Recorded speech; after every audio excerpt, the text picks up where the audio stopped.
There's this incredibly common, almost universal phenomenon that happens to parents. Oh, And it usually hits right around like 5:30 in the evening. the dreaded pickup time. Right. You walk into the daycare to pick up your kid, Yeah. and the teacher's just practically beaming. Yeah, they give you the glowing performance review. Exactly. They're like, oh, they were a perfect angel today.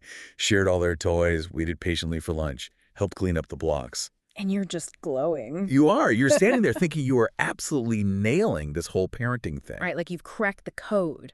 But then you strap that exact same little angel into the car seat, you drive home, and you hand them a blue plastic cup instead of the green one.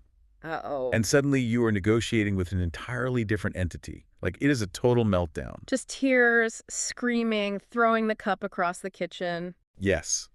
And you're just standing there staring at this puddle of milk on the floor, wondering, who is this child? And, like, what did they do with the kid who was just happily sharing blocks 10 minutes ago? It's the ultimate Jekyll and Hyde scenario, honestly. It really is. And it leaves so many parents completely baffled. I mean, they're wondering what on earth they're doing wrong the second they walk through their own front door. Right. They assume the behavior at home is the real behavior, and the daycare behavior is just some kind of fluke. Well, if you have ever found yourself staring at that blue cup, or if you're an aunt, an uncle, or honestly just someone fascinated by human psychology. Which is all of us, hopefully. Right. Welcome to today's deep dive, because today we're going to unpack the mechanics of exactly what is happening in those moments. And we have some incredible source material for this. We do. We're looking at the compiled notes of Ellie, who is an early childhood educator and the owner of GrowVille Early Learning in North Vancouver. Yeah, and what makes Ellie's insights so incredibly valuable is just the sheer volume of her data set. Right, it's not just one kid. Exactly. She isn't just dealing with one or two kids in a living room. She's managing large, dynamic groups of children every single day. So she gets to see this human behavior play out in a highly controlled environment over and over again. Which is huge, because when you deal with that many kids, day in and day out, you start to see the matrix, you know? Yeah, you see patterns that a parent at home simply cannot see because, well, they're just too close to it. Exactly. So our mission today is to take these insider secrets that professional educators quietly know and translate them into practical psychological tools you can use. Tools to understand the kids in your life. And honestly, maybe even the adults. Oh, totally. Yeah. Because we so often look at child behavior as this unpredictable emotional mystery, right? Yeah, we treat it like the weather, just this random storm that rolls in and ruins the afternoon. Right. But Ellie's notes prove that when you analyze the environment and the approach, the behavior makes perfect logical sense. It does. There's an underlying psychological mechanism for every single meltdown and every moment of cooperation. So let's look at the very first major pattern Ellie documents, because it directly addresses that blue cup scenario we just talked about. Ah, yes. The safe space paradox. Right. According to her notes, children absolutely behave differently in groups. Oh, completely. The data is super clear on this. At daycare, they wait longer, they share more, and they follow routines significantly better than they do at home. Which is wild.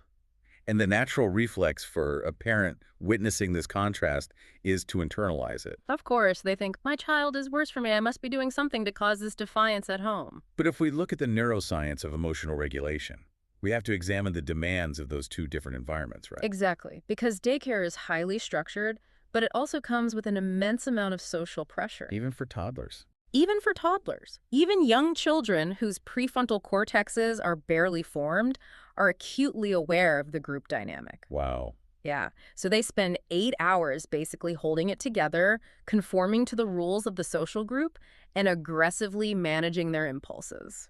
So they're essentially spending all day overriding their natural toddler instinct to just, like, snatch a toy or scream when they're frustrated. Exactly. And that burns a massive amount of cognitive energy. It has to. It depletes their executive function entirely. I mean, the brain is working in overdrive just to maintain that baseline of acceptable social behavior. Okay, so home, on the other hand, is the release valve. Right. It's their ultimate safe place. So a meltdown at home over the wrong color cup isn't them being bad. No, not at all. And it isn't a sign of flawed parenting. It's just a biological necessity at that point. It's an emotional release. They've been keeping their nervous system so tightly wound all day. And the moment they're back in their safe environment, with the people they trust the absolute most. They just let the tension go. Exactly. Ellie actually points out that if your child melts down with you, it actually means they feel safest with you. Oh, wow. Yeah, they know you will not kick them out of the tribe for falling apart. That completely flips the script. I mean, it makes me think about it like, imagine you're an adult working a high-stress, 8-hour shift at a corporate office. Oh, I can picture it. Right. You're in back-to-back meetings all day. You're smiling at a boss you find difficult. You're biting your tongue when a coworker takes credit for your idea. You're being incredibly polite. Exactly. Huh. And you're wearing stiff, uncomfortable shoes. Yeah. You're holding your professional mask firmly in place because your livelihood depends on it. Yeah, you're heavily regulating your behavior based on external, social, and professional pressure. And then you finally walk through your front door, you drop your heavy bag, you kick off the uncomfortable shoes, and your partner casually says, "Oh, hey, we're out of peanut butter." And you just lose your mind. You completely lose it. You complain, you vent, you might even cry about the grocery shopping. Because it's not really about the peanut butter. Right. Just like it's not really about the blue cup. It's just that you finally reach the place where you don't have to hold it together anymore. You're safe enough to drop the mask. Exactly. And viewing the child's behavior through that lens changes your entire biological response to their meltdown. It really does. You stop seeing defiance, which, triggers your own frustration, and you start seeing exhaustion and trust, and that triggers empathy.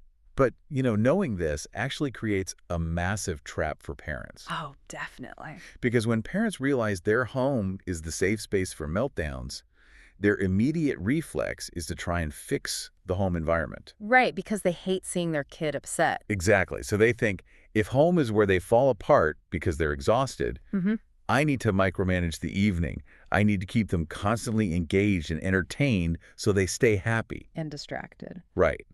Which leads us directly into the second major insight from Ellie's notes, the myth of constant entertainment. This is perhaps the most pervasive pressure in modern parenting, honestly. Oh, for sure. There's this constant internal monologue running in a parent's head. I need to keep my child busy. I need to maximize their potential. It feels like if your child isn't doing a curated sensory craft or like a specialized music class or deeply engaged in some Pinterest-worthy activity, you're somehow dropping the ball. Oh, absolutely. But Ellie points out a massive contradiction here. What's that? Well, in daycare, where they literally manage child development professionally, they do not constantly entertain the children. Wait, really? Yeah. The notes detail a very different reality. At daycare, the educators repeat the same activities day after day. They keep the environment incredibly simple, and crucially, they intentionally allow boredom to happen. Okay, I have to pause and push back on this because I could hear the collective gasp of parents listening to this right now. I know, it sounds counterintuitive. Right.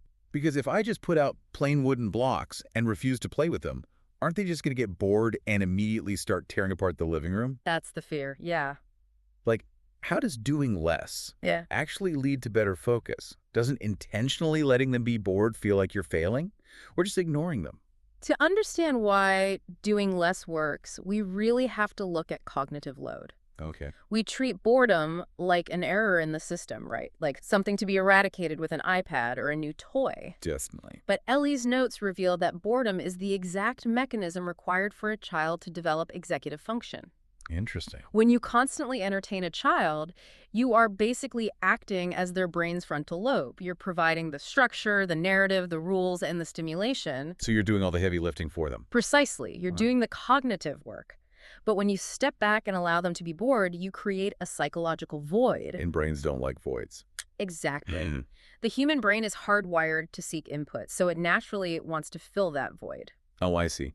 By keeping things simple and repeating the same activities, educators force the child's brain to boot up its own internal engine. So the child has to invent the narrative. Right. They have to problem solve when the blocks fall over, and they have to create their own games. Wow. And the source notes show that when you stop managing their attention, children actually play longer, their focus deepens, and they become significantly more independent. So the constant stimulation we provide at home out of deep love and a desire to be good parents might actually be short-circuiting their ability to develop their own attention span. Yeah, unfortunately. We're accidentally creating a dependency on external entertainment. Because they never get the opportunity to practice self-directed engagement. They just become passive consumers of entertainment rather than active creators of their play. That is a tough pill to swallow, It is. but it makes total logical sense. However, stepping back from being your child's personal cruise director raises a massive logistical question. Oh, I bet I know what it is. Right. If you're not actively running the show, curating the activities and distracting them every 5 minutes, how do you prevent total anarchy? Yes. Especially at a daycare, where Ellie is managing 20 kids at a time. If they are being entertained, how do they maintain order? Well, it all comes down to the architecture of safety. The architecture of safety. Yeah, imagine 20 toddlers, all wanting different things, all possessing very little impulse control. Sounds like a nightmare. It is a logistical nightmare if you approach it the way we often approach things at home. Because at home, the default is usually negotiation, right? Exactly. Like, please put your shoes on. Do you want the red shoes or the blue shoes? If you put your shoes on now, we can have a snack in the car. 5 more minutes. Okay. Endless deal making. It really is. And in a group care setting, negotiation is physically impossible. You cannot broker 20 separate peace treaties every time you need to transition to lunch. Fair point. But more importantly, Ellie's notes explain why negotiation actually backfires psychologically. Wait, it backfires. Yeah. Instead of deal-making, daycare educators rely on clear, calm boundaries. Oh, right. Ellie provided some of the specific scripts they use in her notes. She did. Things like, you can be upset, but I won't let you hit. Or, it's time to clean up. I'll help you. And notice what's missing there. Yeah, there is no question mark at the end of those sentences. Exactly. They are statements of fact delivered neutrally. And according to the notes, the result is that children calm down significantly faster when given a firm boundary than when they are offered a choice in a moment of distress. But wait, isn't giving a child choices considered a cornerstone of modern parenting? It is, yeah. We're always told to give them autonomy. So why does a firm boundary calm a child down faster than a negotiation where they get a say in the matter? Well, choices are excellent for building autonomy when a child is calm. Okay, that makes sense. But when a child is dysregulated, giving them choices actually spikes their cognitive load. Oh, because they're already overwhelmed. Exactly. Think about how a child's brain perceives the world. They're living in an environment where they have very little control, and they don't fully understand how the world works yet. Right. So when adults constantly negotiate, it sends a subconscious signal that the rules of the world are fluid and ever-changing. Yeah. If the rules can be bent, the environment feels chaotic, and chaos breeds anxiety. So by refusing to negotiate, you're actually removing a mental burden from the child. You hit the nail on the head. When an adult sets a clear, unwavering boundary, it creates absolute predictability. Okay. The child realizes, I cannot move this wall no matter how hard I push. And while they might be temporarily frustrated by the wall, Which they will be. right, but the presence of a solid, unmoving structure around them actually feels profoundly safe. Yes. Predictability equals safety to a developing brain. Predictability equals safety. That is a massive takeaway. It changes everything. And it ties directly into the mechanics of when these boundaries are most tested. Because according to Ellie, the biggest behavior problems don't just happen randomly out of nowhere. No, there's a very specific trigger. The danger zone is always transitions. Boys. Ellie lists the specific moments: leaving the park, turning off the TV, getting dressed in the morning, and bedtime. Yep, the classics. Right, because all of these moments require the child to stop doing something they're deeply engaged in and forcibly shift their physical and mental energy to a completely different task. And at home, parents often initiate these transitions abruptly. Yeah, it's just, okay, time to go. Or grabbing the remote and clicking the TV off mid-sentence. And then we stand there shocked when the child immediately resists and throws themselves on the floor. Exactly. But let's look at the mechanics of this. Imagine a child's brain is like a manual transmission in a car. Okay, I like this analogy. Playing at the park or watching a show is like cruising in fifth gear. They're locked in, the engine is humming. Putting on their shoes and getting in the car is first gear. At home, we often just grab the gear shift and try to jam it from fifth gear straight into first gear without using the clutch. And what happens? You blow the transmission. The car violently stalls. Exactly. And in a child, that violent stall is a meltdown. Wow, yeah. When you abruptly interrupt a highly focused task, The child's brain perceives it as a sudden threat. Threat. Yeah, it literally triggers a physiological fight or flight response. Their cortisol levels spike because they feel jarred and disrespected. Honestly, if someone did that to us, we would lose it. We really would. Imagine if you were in the middle of typing a critical email for work, deeply focused, and someone walked up behind you, slammed your laptop shut, and yelled, "Time for lunch. Let's go right now." I'd be furious. You wouldn't happily trot along. You would be completely dysregulated. But at daycare, they anticipate this friction. Right. The notes emphasize that educators never jam the gears. They use verbal cues to act as the clutch. Oh, the warnings. Yes. They prep children for transitions to create that predictability we just talked about. 2 more minutes, then we clean up. Yeah. Or after this puzzle, we go inside. Exactly. Giving a 2-minute warning allows the child's brain time to process the upcoming change. It gives them a second to breathe. It lets them slowly downshift from 5th gear to 3rd to 2nd. So when the transition actually happens, it doesn't feel like a sudden shock to the system, The expectation is already set. which dramatically reduces the biological resistance to the change. Okay, so we've established the blueprint here. We have. We know that the home is a safe space for the release of emotional tension. We know that boredom builds the internal engine for focus. Right. We know clear boundaries, lower cognitive load, and create safety, and that transition warnings act as a clutch to prevent fight or flight responses. All crucial tools. But let's be entirely realistic here. Yeah. Even if you execute this perfectly, you give the 2-minute warning, you set the calm boundary, you don't negotiate, kids are still going to hit a wall sometimes. Oh, inevitably. The transmission is still going to blow. So what does a professional do when all the systems fail and the child is just completely, entirely dysregulated? Well, this brings us to the core philosophy that underpins all of Ellie's notes. Okay. When a child is actively struggling, a daycare teacher does not jump straight to discipline, logic, or correction. What do? They look for connection first. Connection before correction. Exactly. The source notes highlight a biological reality. A struggling child often just needs eye contact, physical closeness, or simply to feel seen before they are even biologically capable of cooperating with an instruction. See, I really need to push back on this. Go for it. Because this sounds wonderful in theory, but incredibly punishing in practice. It's hard, it really is. Right. If I'm a parent and I've been working all day, I've navigated traffic, I've made dinner, I am running on absolute fumes. You're exhausted. And my kid is suddenly screaming on the floor, resisting bedtime for the 4th time. Finding the emotional bandwidth to sit on the floor and offer eye contact and closeness, instead of just issuing a timeout or yelling, "Go to bed," sounds impossible. It feels like asking an empty battery to charge a phone. Exactly. It is incredibly demanding, and it requires immense emotional control from the adult.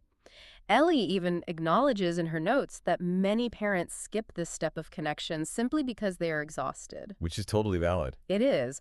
But to understand why skipping it backfires, we have to look at the concept of emotional co-regulation. Co-regulation, how does that work? So a young child's nervous system is essentially an open loop.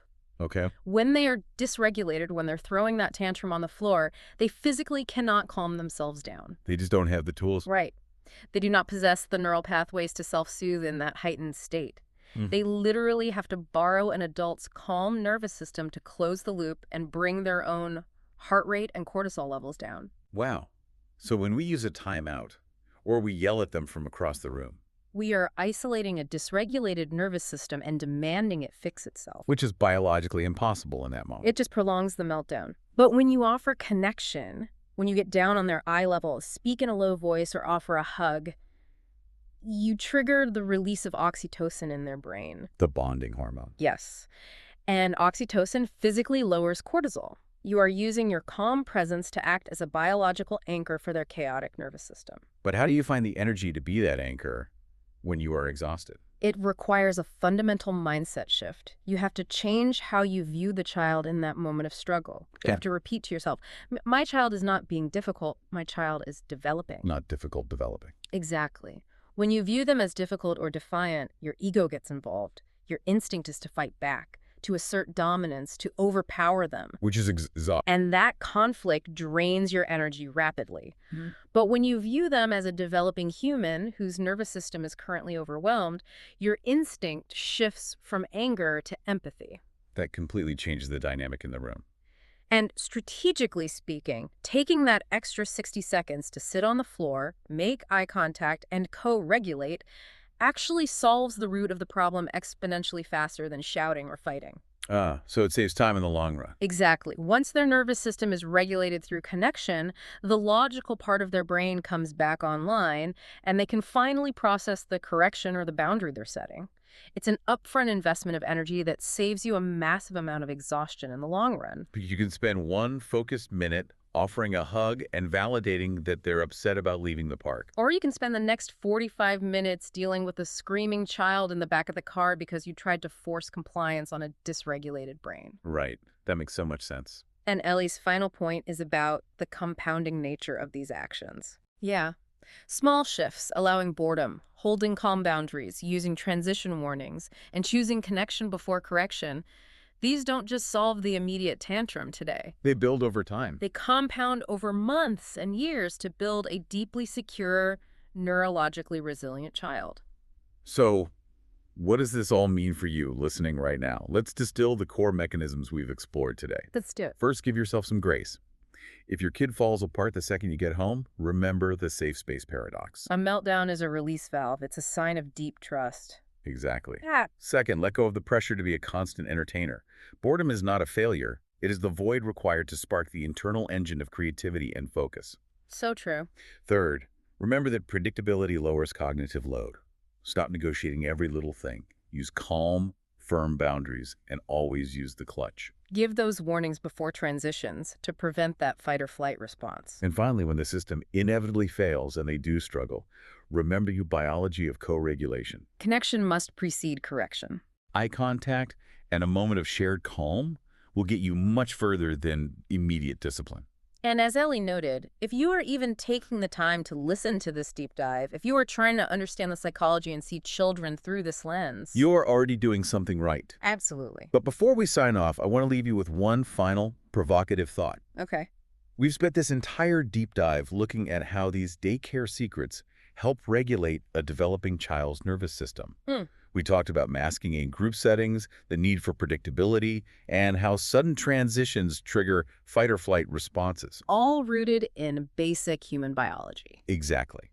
So think about your own life and the adults you interact with every single day. Oh, this is interesting. If clear boundaries, predictable transitions, and connection before correction are the ultimate biological tools for calming human behavior, how might applying these exact same principles change the way you interact with the adults in your life?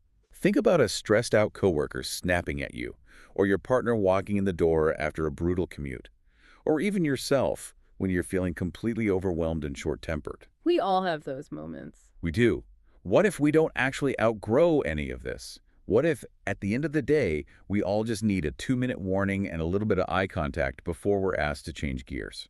It is a profound lens to view all human interaction through. The complexity of our problems might grow, but the underlying nervous system remains exactly the same. Something to mull over the next time you or someone you love gets upset over the metaphorical wrong color cup. Definitely. Thank you so much for joining us as we explored our notes today. Take care, and we'll catch you next time.